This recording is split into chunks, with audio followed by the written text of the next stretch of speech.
frères dans la foi. Lorsque l'esprit de l'homme est libre, les capacités qui sont en nous se dévoilent.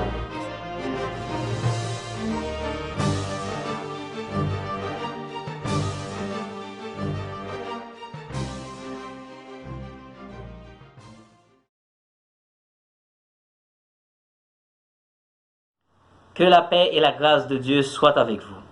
Bienvenue à Une minute pour une parole. C'est votre serviteur Joël Bautista pour vous servir. Aujourd'hui, j'aimerais attirer votre attention sur l'interprétation de la Bible. Vous savez, ce n'est pas tous les passages de la Bible qui a besoin d'une interprétation immédiate. Il y a des passages littéraux qui s'expliquent d'elles-mêmes. Par exemple, 1 Corinthiens 13, lorsqu'il parle de l'amour, qui pardonne tout, simplement, vous savez que l'amour doit pardonner. Ça, c'est un passage littéral. Ça, c'est déjà, le contexte est déjà à l'intérieur. Il y a des fois que le passage demande plus d'interprétation.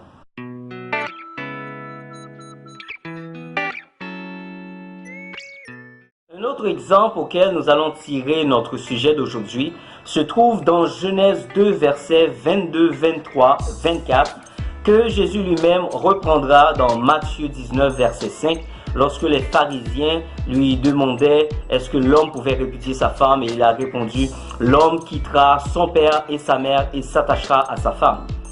Dans le jardin d'Éden, lorsque l'homme était seul, il était dans une solitude profonde, et Dieu l'endormit et tira de ses côtes la femme. Après, il l'emmena la femme auprès de lui.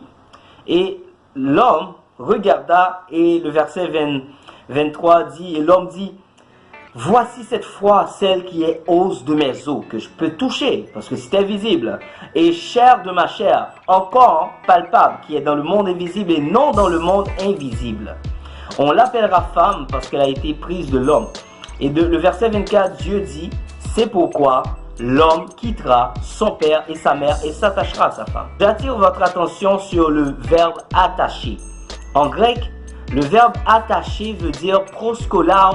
C'est proskolao qui veut dire se joindre étroitement pour devenir une seule chair. Donc c'est ce que Dieu dit. Vous vous rejoindrez étroitement, vous serez collés pour devenir une seule chair. Là où je veux en venir. Dieu a établi l'homme et la femme et les a unis. Institutionnellement, c'est le mariage. Et c'est sacré. Et on comprend pourquoi que dans tout mariage, il faut que le mariage soit consommé.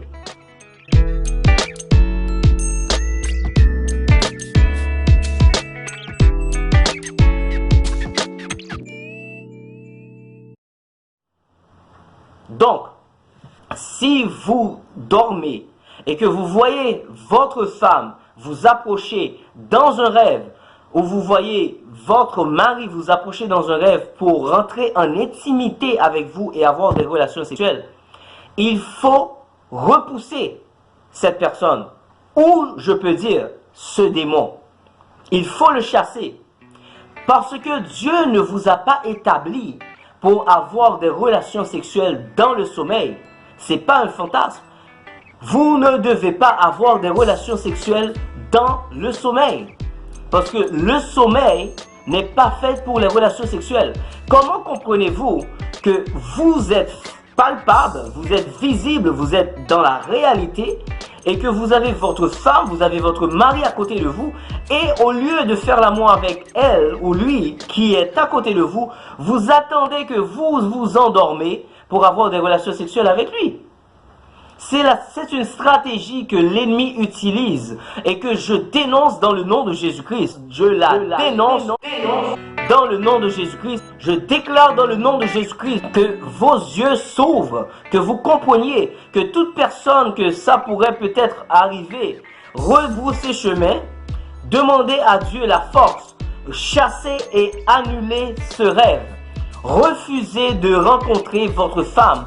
Refusez de rencontrer votre mari dans un rêve, parce que Dieu vous l'a donné dans le monde visible pour avoir des relations avec lui dans le visible et non dans l'invisible. Si vous avez une relation quelconque avec une image de votre mari, une image de votre femme dans un rêve, c'est une alliance démoniaque que vous établissez et que vous gardez. Vous allez voir que votre tempérament va changer. Il faut le déclarer anathème, il faut le rejeter. C'est la seule solution de vous en sortir. N'acceptez pas ça. Demandez à Dieu la force, demandez à Dieu le courage de refuser. Ne restez pas à avoir des relations avec des démons, parce qu'un démon peut prendre le visage de n'importe qui dans un rêve. Mais Dieu ne nous a pas demandé, et l'institution qui a été faite visible, n'a pas été faite dans l'invisible. Je pense que je vais parler dans un autre épisode de ce déroulement, de ses conséquences. Mais pour le moment, il faut comprendre, n'acceptez pas que l'ennemi utilise comme stratégie de prendre l'image ou le visage de votre femme ou le visage de votre mari pour venir faire l'amour avec vous dans votre rêve.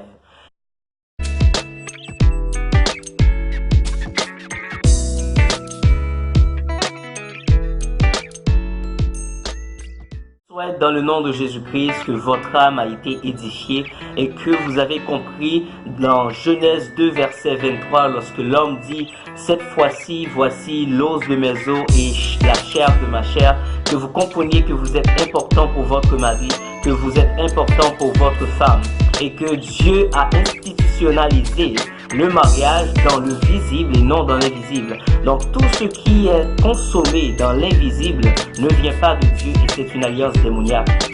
Que Dieu vous bénisse, que Dieu vous remplisse, que Dieu vous ouvre l'esprit et que votre âme reste édifiée dans le nom de Jésus-Christ. C'était votre serviteur Joël Bautista.